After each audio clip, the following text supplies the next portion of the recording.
Good day, ma'am. Today I will present my poem, and my title is Guardians of the Digital World.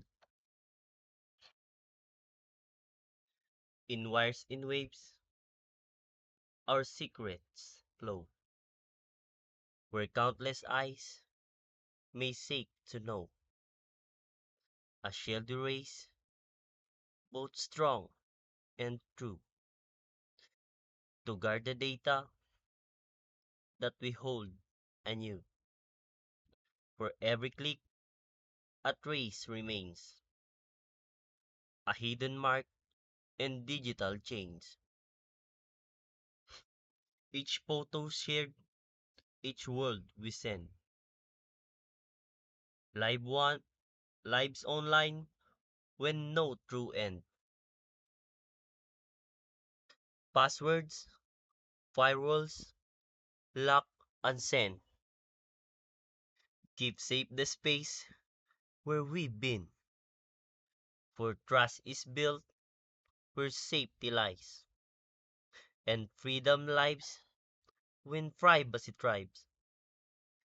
Yet shadows lurk in every net.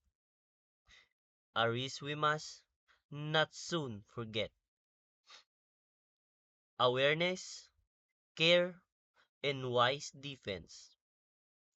Protect our world from dark intents. A hacker waits where guards are low, exploiting cracks we may not know. But vigilance is our strongest friend, a shield of strength that will not bend. So guard your keys, encrypt your way. Let vigilance guide night and day. For in this age of screen and code, security lights the path we go.